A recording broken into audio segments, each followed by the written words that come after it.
안녕하세요. 온라인 기본소득학교 서정희입니다. 오늘 알아볼 내용은요. 기본소득 과연 어떻게 달성할 것인가, 이행 경로와 이행 전략에 대해서 알아보는 시간을 갖도록 하겠습니다. 현실에서 많은 제도들을 기본소득이라고 부릅니다. 부의소득세 방식을 기본소득이라고 부르기도 하고요. 캐나다 온타리오주에서 실험하고 있는 기본소득 실험은 NIT 방식입니다. 참여소득이나 참가소득, 그래서 사회적으로 유의미한 활동을 했을 때 이 사람들의 활동에 대해서 지급하는 소득을 보장해주는 제도, 참가소득을 기본소득이라고 부르기도 하고요. 사회적 지분급여나 사회수당을 기본소득이라는 이름으로 부르기도 합니다. 그래서 사람들은 기본소득의 제도는 너무도 다양하고 너무도 많고 각각의 기본소득이라고 불리는 제도들의 특성들이 혼란스럽기만 합니다. 너무 다양하기 때문이죠. 그런데 이제 여러분들이 앞의 강의를 통해서 기본소득이 무엇인지에 대해서는 많이 아실 겁니다. 기본소득은 그 자체로는 그렇게 어려운 제도는 아닙니다. 정의는 굉장히 간단하죠.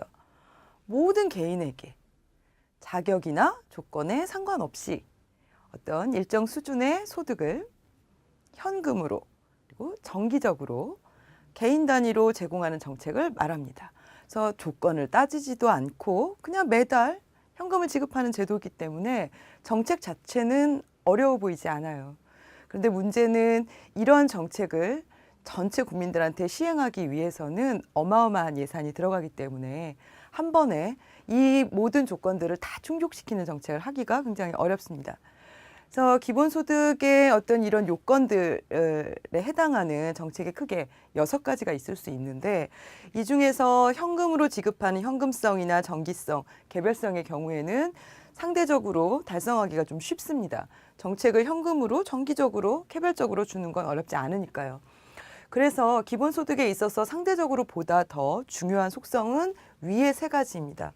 보편적, 모든 개인한테 대상을 한정하지 않고 누구는 주고 누구는 주지 않는 것이 아니라 모든 개인에게 그 사람이 얼마나 가난한지 빈곤한지 유분을 따지지 않고 그리고 그 사람이 지금 현재 일을 열심히 하고 있는지 아니면 앞으로 일을 열심히 할 거라고 생각해서 모든 일자리들을 얼마나 열심히 찾아다니고 있는지 이런 것들을 따지지 않고 그리고 한 달에 1,000원, 10,000원 이것이 아니라 중위소득의 적어도 30% 이상의 어떤 충분한 수준에서의 급여를 제공하는 그래서 보편성, 무조건성, 충분성 이 3가지 원칙이 기본소득에 있어서 중요한 속성이라고 하겠습니다.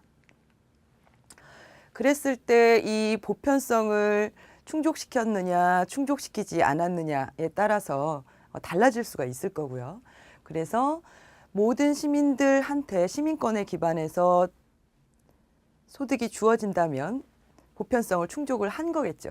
그렇지만 특정 계층, 아동이나 노인이나 등등의 특정 계층에게만 한정한다면 보편성 요건을 충족하기 했다고 보기 어렵습니다. 그래서 이 맨 밑에 있는 1에 해당하는 내용은 각 요건들을 충족시켰을 경우 0에 해당하는 경우에는 충족시키지 못했을 경우 학술적으로는 퍼지셋 분석이라고 해서 각 속성별 눈금 매기기라고 이것을 붙이고 있습니다. 그래서 무조건성 같은 경우에는 조건을 따졌느냐 따지지 않았느냐의 문제이니까 무조건적으로 하면 무조건성을 충족을 시킨 거겠죠.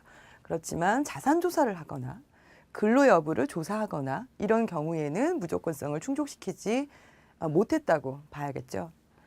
충분성의 경우에는 중위소득의 적어도 30% 이상, 그래서 우리나라 기준으로 하면 국민기초생활보장법의 생계급여가 중위소득의 30%로 되어 있습니다. 월 50만 원 정도 되죠.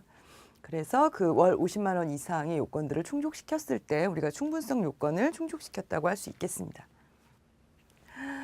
자, 앞에서 살펴본 이 3가지의 요건들을 얼마나 잘 충족시켰느냐에 따라서 제도는 기본소득 제도는 2의 3승, 8가지 조합이 나오게 됩니다.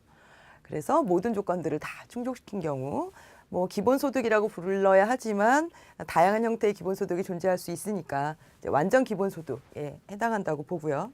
세 가지 요건을 하나도 충족시키지 못한 경우 기본소득이 아니라고 봐야겠죠. 그래서 8번 유형이 존재할 수 있습니다. 그리고 한 가지 조건들만 충족시키는 경우 모든 사람들한테 주지도 않고 조건도 따지지만 급여 수준이 충분한 경우나 충분성 강조형. 조건을 따지지는 않지만 모든 사람도 아니고 급여 수준도 충분하지 않은 경우 무조건성 강조형. 그리고 모든 사람들한테 지급하지만 조건도 있고 급여 수준도 충분하지 않은 경우 보편성 강조형이 있을 수 있습니다. 그리고 다음 단계에서는 세 가지 요건 중에 두 가지 요건을 충족시키는 경우 그리고 한 가지를 충족시키지 못한 경우가 있을 수 있겠죠. 자, 그래서 모든 사람들한테 지급을 하고 급여 수준도 충분하지만 단지 근로조건이라든지 자산조사라든지 조건을 부과하는 경우가 있을 수 있고요. 급여 불충분형 같은 경우에는 모든 사람들한테 조건을 따지지 않고 주지만 급여 수준이 충분하지 않은 경우가 있을 수 있겠습니다. 그리고 대상 제한형 같은 경우에는 조건도 따지지 않고 급여도 충분한데 다만 대상이 한정되어 있는 거죠. 청년이라거나 노인이라거나 아동이라거나. 그래서 이렇게 8가지 유형의 기본소득의 형태들이 존재할 수 있습니다. 이런 기본소득을 어떤 기본소득의 형태로 우리가 갈 것이냐, 이게 이행 전략이겠죠.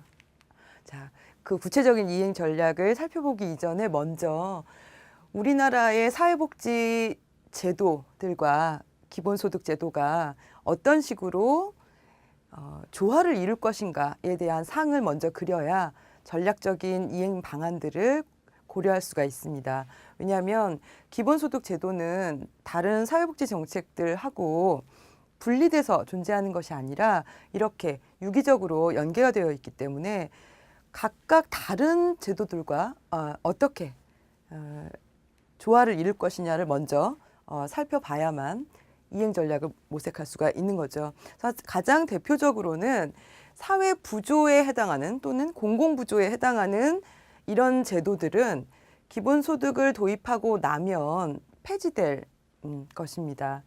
왜냐하면 월 50만 원의 현금으로 모든 사람들에게 완전 기본소득이 주어진다면 아동에게만 영유아에게만 주는 양육수당이거나 한부모 수당이거나 기초연금이나 공공부조에 있어서의 생계급여나 이런 등등의 특정 계층에게 굉장히 적은 그리고 빈곤층에 한정해서 지급하는 현금 정책들은 안으로 기본소득 안으로 모두가 다 포괄할 수 있을 것입니다.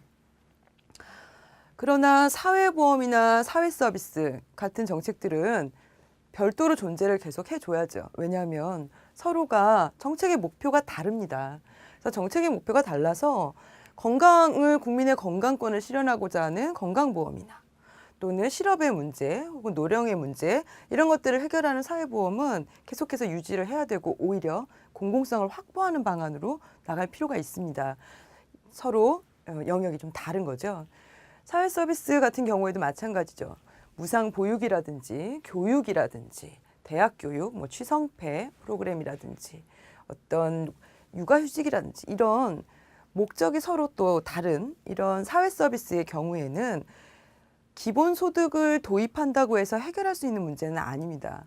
그래서 여기에서도 공공성과 적절성들을 확보하는 방안으로 확대될 필요가 있는 거죠.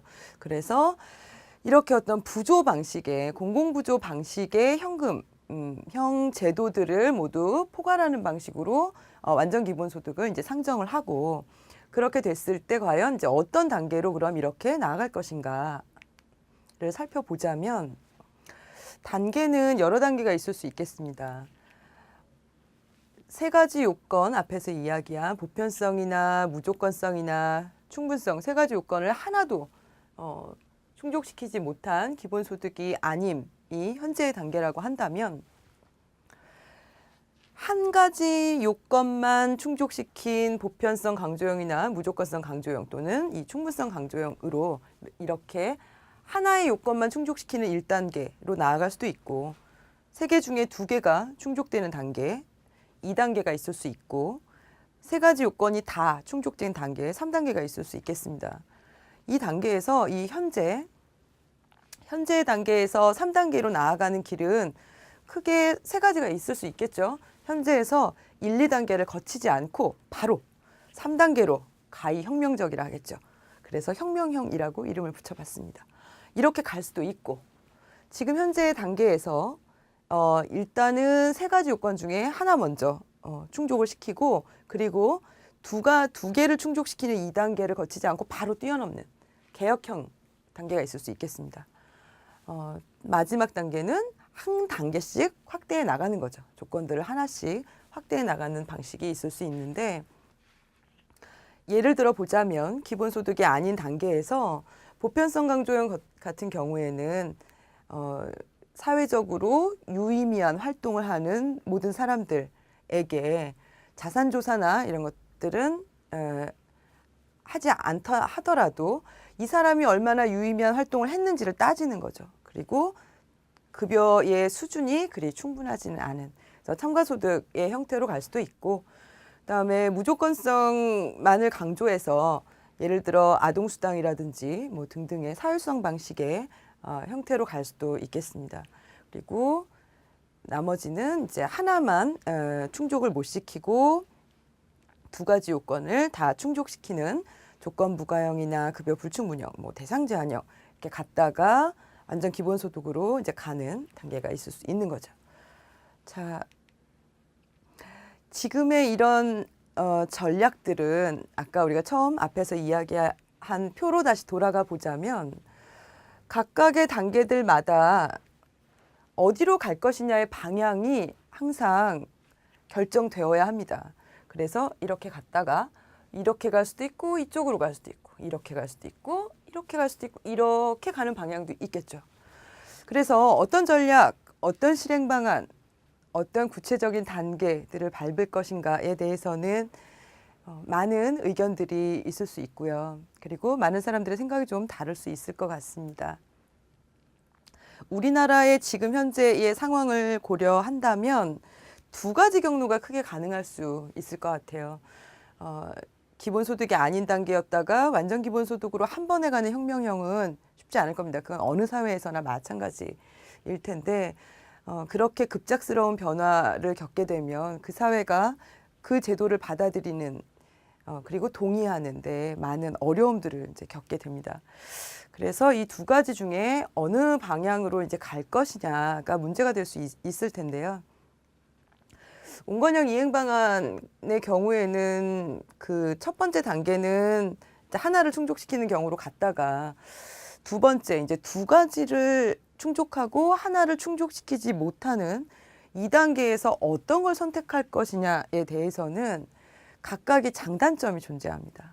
그래서 조건 부과형 같은 경우에는 전 국민에게 충분한 수준이지만 조건을 부과하는 거죠. 그래서 얼마나 사회적으로 유의미한 활동을 하고 있는가, 하고 있지 않은가 이걸 따져서 급여를 지급하는 그 참가소득을 우리가 예로 들 수가 있겠습니다. 그래서 이 제도를 선택하게 되면 이 사람이 정말 사회적으로 유의미한 활동이 무엇인지에 대해서 항상 논쟁해야겠죠. 그리고 그 리스트를 만들어야 되고요. 그리고 정부는 항상 그 개인이 그 유의미한 활동을 하고 있는지 하고 있지 않은지를 확인해야 합니다. 그래서 관리비가 아마 많이 들 것입니다. 급여 불충분형은 전체 국민들한테 조건을 부과하지 않고 근로조건도 그리고 얼마나 빈곤한지 자산조사도 하지 않지만 급여가 좀 낮은 경우 예를 들면 성남시의 청년배당 같은 경우에는 물론 이제 전체 국민은 아니지만 청년들한테 분기별로 25만 원씩 급여가 수준이 되게 낮죠. 대신 조건 부과하지 않고 지급하는 제도를 시행하고 있습니다. 이 제도를 만약에 성남시가 전체 시민들한테로 확대한다면 모든 시민들한테 조건을 따지지 않고 분기별로 25만 원 이렇게 지급한다면 이 제도에 해당할 수 있을 겁니다. 그걸 우리가 피츠패트릭이라는 유명한 학자가 이걸 전환적 기본소득이라고 불렀습니다. 이 경우에는 급여 수준이 낮다는 게 단점으로 얘기될 수 있습니다. 급여 수준이 낮아서 실질적인 소득 보장이 되지 않는 거죠. 세 번째 방식은 대산 제한형인데요. 급여 수준도 충분하고 월 50만 원 이렇게 제공이 되고 자산조사라든지 근로조건이라든지 이런 것들을 부과하지 않는 거죠. 다만 노인이나 청년이나 아동이나 특정 인구 집단에게 제한될 수가 있습니다.